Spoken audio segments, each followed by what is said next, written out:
तो चित्त जहां भी खतरा है वहां चित्त तुम्हारे साथ रहेगा, तब नहीं भागेगा। शमशान में देखो भाग ही नहीं सकता, कब्रिस्तान में चले आओ रात में, फिर इससे कहो जाओ घूम के आओ। वो जो प्रिया बचपन में साथ में पढ़ती थी उसके बारे में कुछ सोचो, कहेगा पागल हो, खतरा है ना। जहां खतरा है वहां चित्त तुम्हारे साथ। उस आदमी ने कपड़ा पहनने में 2 घंटा, साइकिल चल रही है, चित्त कहीं और है। लेके गए, खोस दिए ट्रक में। ट्रक है भैया, पता नहीं दिमाग कहाँ था। इतनी बड़ी दिक्कत के साथ तुम फोन ले आए, उसको बगल में रखे हो, पूरी दुनिया को हिला के रख दिया उस घटना ने। किसी काम की अगर क्वालिटी बढ़ानी है तो तुम बस ये दिमाग देखो कि उसमें चित्त लग रहा है कि नहीं। जैसे पहले लोग जब कोई काम देते थे घर भर में तो कहते थे चित्त लगा के करो। जहां चित्त है वहां चैतन्य है। इन दोनों का इतना प्यारा संबंध।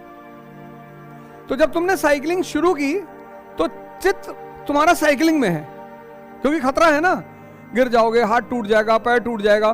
तो जहां भी खतरा होता है, जैसे मान लो कुएं को ऊपर एक पतली सी लकड़ी रखी है, उस पर चलना है, तो देखो तुम्हारा चित्त वहीं पर रहेगा। एक्सपेरिमेंट करके देखो। जैसे यहां मुझे गिरने का डर नहीं है, लेकिन वहां अगर पतली सी लकड़ी रखी हुई कुएं के बीच में, तो चित्त जहां भी खतरा है वहां चित्त तुम्हारे साथ रहेगा, तब नहीं भागेगा। शमशान में देखो भाग ही नहीं सकता। कभी चित्त को अपने देखना हो, चैतन्य को, तो कब्रिस्तान में चले आओ रात में, फिर इससे कहो जाओ घूम के आओ। वो जो प्रिया बचपन में साथ में पढ़ती थी उसके बारे में कुछ सोचो, कहेगा पागल हो, अभी कोई निकल आएगा अंदर से। तो तुम्हारी दिक्कत क्या है ना, तुम एक्सपेरिमेंट्स नहीं करते हो। गांधी जी ने कितनी अच्छी टाइटल लिखी, माय एक्सपेरिमेंट विद ट्रुथ, सत्य के साथ मेरे प्रयोग। तुम प्रयोग करते ही नहीं। तुम किसी दिन रात में चले आओ कब्रिस्तान में और अपने मन से कहो कि बेटा उलझ, और उलझ जाए तो मुझे बताना। अगर उलझ जाए तो मुझे बताना। उलझेगा ही नहीं, खतरा है ना। जहां खतरा है वहां चित्त तुम्हारे साथ है। कब्रिस्तान में भाग ही नहीं सकता, और अगर कब्रिस्तान में भाग रहा है तो या तो तुम पागल हो,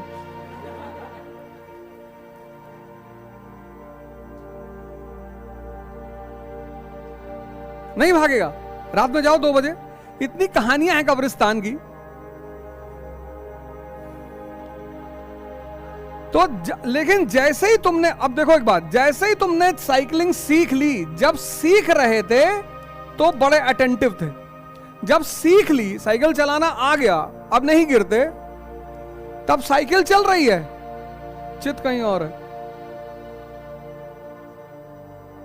लेके गए, खोस दिए ट्रक में। लोगों ने कहा इतना बड़ा ट्रक है भैया, पता नहीं दिमाग कहां था, कहते नहीं लोग। यही ध्यान है। जब तक सीखे तब तक तो साथ में था, क्योंकि जहां खतरा है वहां वो भागेगा नहीं। लेकिन जिस दिन तुमने सीख लिया उस दिन साइकिल तो चल रही है, ये कहीं और है। यही हाल तुम्हारा पढ़ाई के साथ होता है। किताब तो खुली होती है, तुम बका भी रहे होते हो, पर कुछ जा नहीं रहा होता है अंदर। यह तुम्हारी सबसे बड़ी दिक्कत है, और उस पर तुम फोन ले आए हो। इतनी बड़ी दिक्कत के साथ तुम फोन ले आए हो, उसको बगल में रखे हो। 2 दिन इंटरनेट बंद रहा होगा इलाहाबाद में, कितना सुकून महसूस हुआ होगा तुमको। परेशानी नहीं, बेचैनी। हाँ, परेशानी नहीं हुई होगी। अब डेली ऐसी घटनाएं तो घट नहीं सकती कि भगवान तुम्हारे लिए डेली ऐसी घटना कराए। अब वो हो गई, एक आध हो गई तो हो गई, पूरी दुनिया को हिला के रख दिया उस घटना ने। उस घटना का एक और पहलू है, समय कभी भी बदल सकता है। इसलिए जब ताकत में रहो तो शांत रहो, सरल रहो। ना तुम्हारा रसूख काम आता है जब समय बिगड़ता है ना। अच्छा हुआ या बुरा हुआ उससे मुझे मतलब नहीं है, मैं कोई भगवान हूं जो मैं उसको डिसाइड करूं अच्छा था कि बुरा था, वो एक अलग फैक्टर है। लेकिन देखो सत्ता, रसूख, पैसा, जब समय विपरीत होता है ना, बस सब फेल कर जाता है।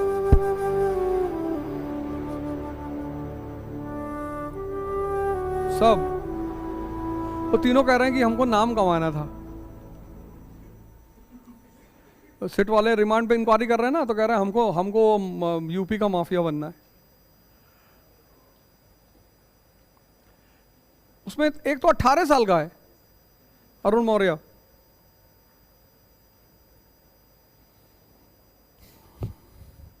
लेकिन खैर वो तो अलग घटना है। तो ये चीज है कि तुम्हें देखना है कि तुम्हारा चित्त जो है वो तुम्हारा लग रहा है अपने काम में कि नहीं लग रहा। अगर लग रहा है तो उसमें तुम्हें बड़े अच्छे रिजल्ट देगा, वो नहीं लग रहा है तो काम होता रहेगा, रिजल्ट नहीं आएगा।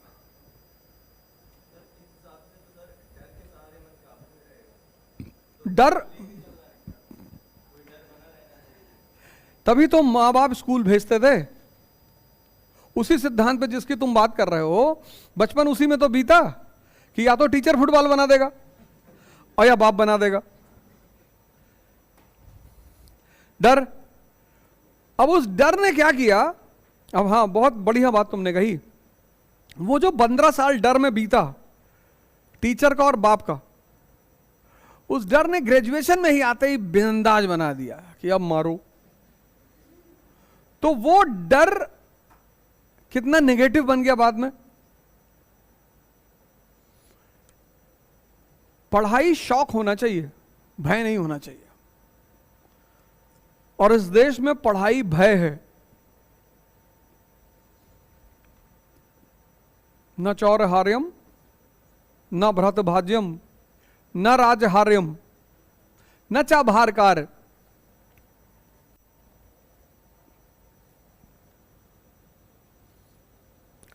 वर्धते कृत एवं नित्यम विद्या धनम सर्वधनम प्रधानम। इस दोहे को, श्लोक को जो समझ गया, तुमको फिजिक्स आती है क्लास 12 तक की, शानदार, इतनी शानदार तुमको आती है कि तुम 2 बजे रात में उठो तो अभी कुछ भी पढ़ा दो 12 तक, तो तुम गरीब हो? नहीं हो। कोई इस फिजिक्स के नॉलेज को तुमसे छीन सकता है? तुम्हारा भाई कह सकता है कि आधा हमको दो, राज्य कह सकता है कि आधी नॉलेज हमको दे दो। यही तो है पहली लाइन, न चौरहार्यम न भ्रत भाज्यम न राज्यहार्यम। न चोर ले सकता है, न तुम्हारा भाई ले सकता है, न राज्य ले सकता है, न च भारकारी, न यह बोझ है,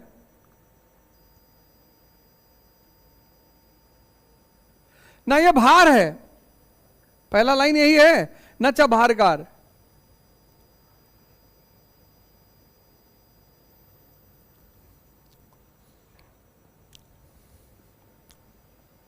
बोझ ही नहीं है।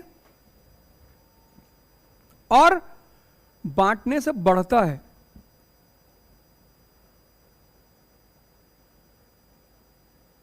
तुम एक टॉपिक किसी को 4 बार पढ़ा दो, तुम कभी नहीं भूलोगे। सोच रहे हो ना, विद्या धनम सर्वधनम प्रधानम। अभी मैं एक साहब से मिला, उन्होंने कहा मैं 1.5 लाख रुपए का जूता पहना हूं। मैंने कहा फिर भी गरीब हो सर। बोले कैसे? बोले कैसे? मैंने कहा सर वो ऐसे कि जो मैं कर सकता हूं वो आप ना कर पाओगे। क्या बताओ? मैंने कहा जूता आप भी पहने हो, हम भी पहने। 50 किलोमीटर पैदल चलोगे?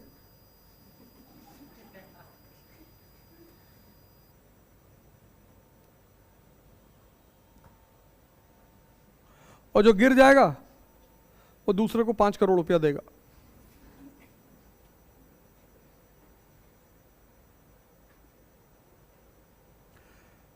अब समाज क्या देखेगा? उसका 1.5 लाख का जूता, पागल है।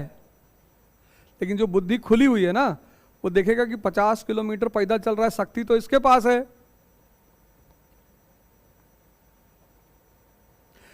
देखना एक नजरिया ही तो है। आज के समाज ने क्या सोच लिया कि जो 5 लाख की घड़ी लगाए वो अमीर है।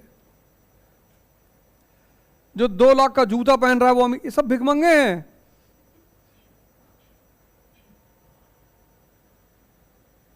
तो तुम्हारा दिमाग क्या हुआ, गलत डायरेक्शन में चला गया।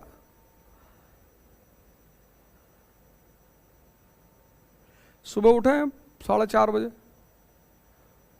9:30 बजे एयरपोर्ट, 12 बजे इलाहाबाद। ऐसे लोअर और पहन के हमसे कहा कपड़ा बदल लीजिए। हम कहे क्यों? कपड़ा थोड़ी बोलेगा, साफ सुथरा है भैया, प्रेस कराएं। बोलूंगा तो मैं ही।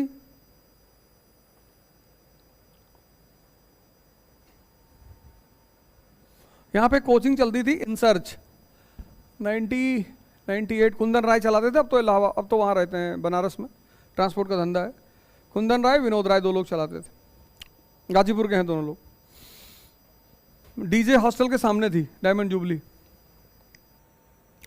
तो वहां उन्होंने टीचर को 98 में बुलाया था सेमिनार करने के लिए दिल्ली के। भाई उस दिल्ली का टीचर 98 में जलवा, सर आ रहा है, उधर इधर खड़े हो जाओ, उधर 5 लेग खड़े हो जाओ इधर। अरे हमने कहा पागल हो तुम लोग, आने दो। आए, उस आदमी ने कपड़ा पहनने में 2 घंटा लगाया। लड़के बेचारे बैठे, मान लो 4 बजे से वर्कशॉप है तो 4:30 कर लो, 5:30। अब लड़के उठ के जाने लगे। तो कुंदन राय हमसे कहे ओझा सर कुछ करिए। हमने कहा हम क्या करें भाई, कहीं वो सर तैयार हो रहे हैं। खैर किसी तरह सर को लाया गया। सर आए क्लास में, टाई वाई लगा के। सर ने बोलना शुरू किया। 20 मिनट बाद सब, कोई पीछे से निकलने लगा, कोई आगे से जाने लगा, सब जाने लगे। कुंदन रहेगा गुरुजी, सब पैसा बर्बाद चला जाएगा। हमने कहा रहने दो, हम कहानी सुनाते हैं जाके। मास्टर साहब को बाहर निकाला गया घसीट के। इसीलिए इस देश में सन्यासी, साधु, महात्मा, उन्होंने कभी कपड़े पे ध्यान ही नहीं दिया, ध्यान ही नहीं दिया कभी। महाराज जी को देखो, हैं, एक से एक शॉल आती, 5-5, 10-10 लाख की, कैसे दे देते हैं उठा के किसी को भी, ले आ। जिसने दिया वो बेचारा कलेजा पकड़ के बैठ जाता कि महाराज जी 5 लाख की शॉल थी।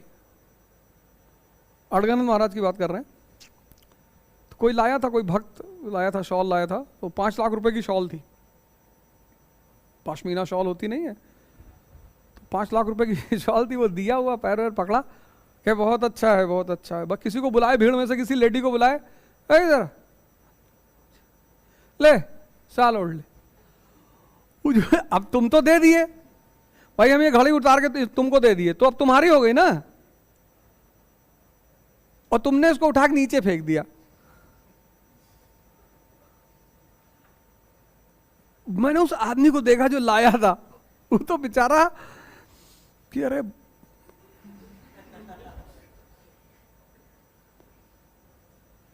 वो दिखा रहे थे कि देखो इन सब की कोई कीमत ही नहीं। जो भाव से 1 किलो चावल घर से लाया, भाव, तुम 5 लाख की शॉल लाए हो, 2 करोड़ की लाए हो, तुम्हारा पैसा इंपॉर्टेंट नहीं है, तुम्हारा भाव इंपॉर्टेंट है। अब जो भी सोच के दिए हो, उसको जरूरत हो सकती है महिला को, उनकी सोच वही जाने, तो महात्मा है, संत हैं, वो तो वही जाने। तो इस देश ने कभी, यही तो इस देश की महानता थी। इस देश ने अपनी बेसिक वैल्यू